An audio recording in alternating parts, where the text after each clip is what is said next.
What's up, everybody? It's been a while since I've seen you last, and I'm starting to think I'm starting to do more vlogs without a shirt on than I am, but that's just because I just got back from working out, and my shirt, I wore like a cotton shirt because I went basically right after my appointment with the hospital at the hospital, and didn't feel like wearing it anymore. It was itching me. But hope everyone had a great weekend.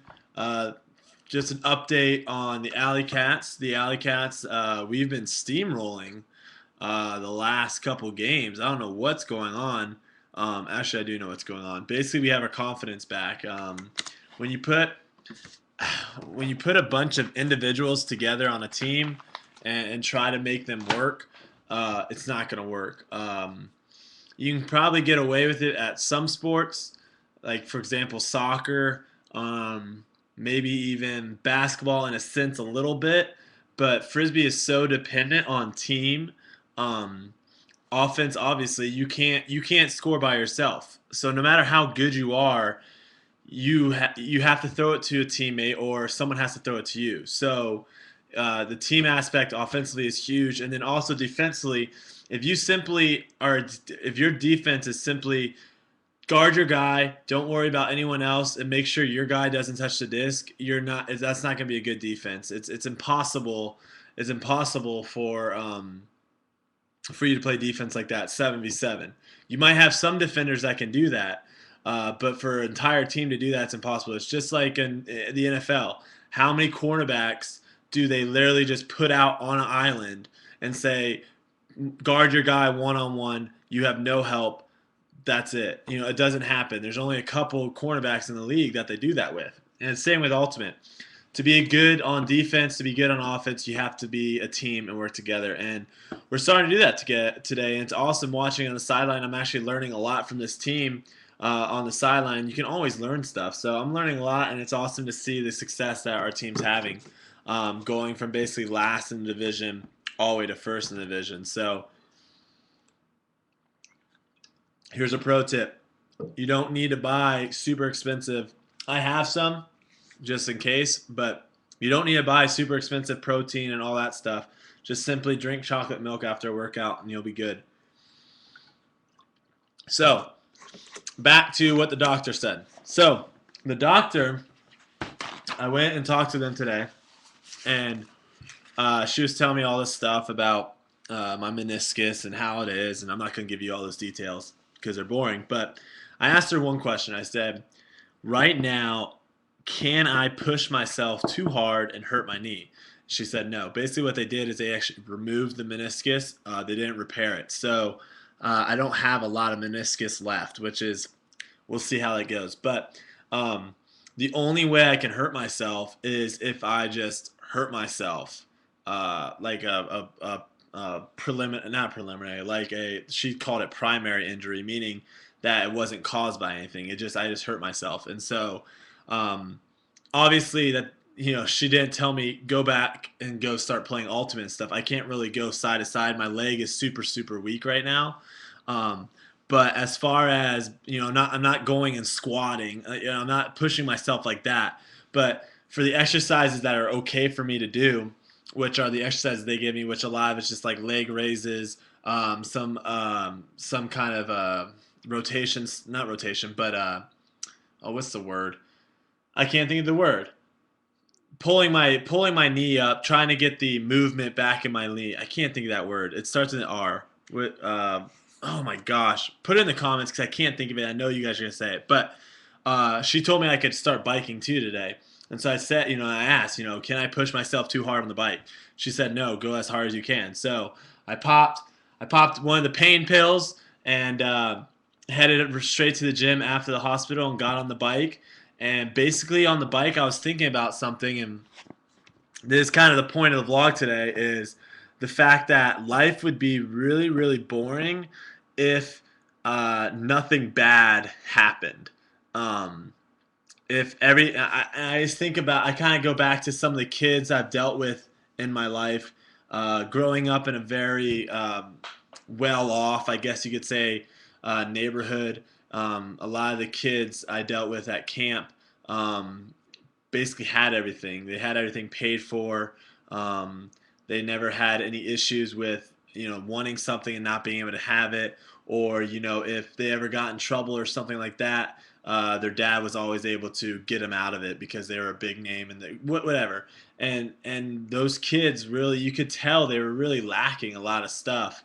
And I think life would be really boring if that was your life. If you continued on through life and everything went according to plan and nothing challenged you or gave you any sort of speed bump, like I say, kind of through the road, I think it would just be a boring life. And so I'm on that bike, and you know, I did 5 miles, and it took me over 25 minutes. And I'm thinking in my head, I'm getting frustrated at the time because I'm thinking like halfway through, I'm like, this is gonna take me so long to do, and like not too long ago, I was able to do the same amount of distance.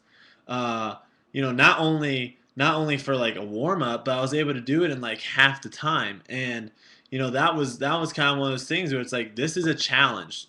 God has put this in my life as a challenge, and now I have two options. And I think that's always, you always have these two options. You always have an option of saying, why me?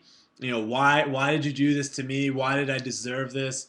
All this stuff. And then you could go about it the wrong way and like, just do that pity party and say, why this happened to me? And like lay on your couch and do nothing and complain. Or you can say, I'm going to build and I'm going to come out stronger than I was before. This is put into my life for a reason, and I'm going to do my best to make the best of it. And that's what I'm going to do. This is going to push me harder. This is going to make me work at it harder. This is going to make me focus on things. I started having kind of a bad diet. I'm going to kind of work on that. I also started kind of missing out on some gym workouts. I'm going to stop doing that because obviously, the more strength you have around your legs and stuff, the better off you're going to be. The less likely you're going to injure yourself. So, I'm basically using this injury, even though it sucks not being able to play. It sucks having to do all these things, and there's a lot of things that you can say just suck. But you gotta look at the bright side and try to do your best to come out of this every situation you can. Look at the positive and come out better than you entered. So that's what I'm doing with this. Again, thank you for all the support you guys have given me. Reading all these tweets and stuff, even a week after my surgery. Well, not even a week. 6 days after my surgery, I'm still getting people tweeting me, still getting people posting on my Facebook page, wishing me luck in my rehab and all that stuff, and that just pushes me to go even harder. So I appreciate that, guys, so much. And yeah, I hope some of my words hit home to some of you guys that maybe have some things going on in your life that you don't really quite understand why it happened to you. Um, I don't think and sometimes we get caught up on trying to figure out why things happen to me. I was in a really, really good relationship for 3 years with someone, and thought I was going to marry that person, and it ended up not working. And for a long time, I've been trying to figure out why didn't it work? Why can't we work? And I think that's kind of the wrong way of going about things. Instead of focusing all your time and effort on why, focus on all your time and effort on what you're going to do next to make yourself better, to grow from that experience. And I think that'll help you guys out a lot. So hopefully that helps. Check out the channels up here. I posted a new video. Everything Ultimate, I'm posting basically a video every Monday through Friday, one video a day. And like I said, continue to send me in highlights and stuff. If you guys play high school, college, club, whatever, mixed, women's, I don't care. If you guys have a sick highlight, send it to everythingultimate@gmail.com. I'll take a look at it, and if I really like it, I'll post it up on the channel. I just posted up something from Venezuela, a really, really cool clip from Venezuela, so check that out. Also, these two kids from Saudi Arabia put together a pretty epic trick shot video. And so I kind of tweaked around with it and changed some things about it. And they were super pumped to kind of have a bunch of people see it. And I'm super pumped to share it with everyone. So check that out on Brodie Smith 21 channel. I just posted it up today. And, help them out. Give it a little like and share it up and stuff. because it is all about getting more people out there throwing the frisbee, and having 2 kids doing it in Saudi Arabia. That's pretty dark horse, and that's pretty awesome. So, yeah, all right. Not under 10 minutes, but close. All right. So I hope you all have a great day. I'm going to try to do an outside vlog tomorrow because I know you guys enjoy that better. So I'm going to do that. I have a meeting, not a meeting, I have an interview with the Guinness World Record people.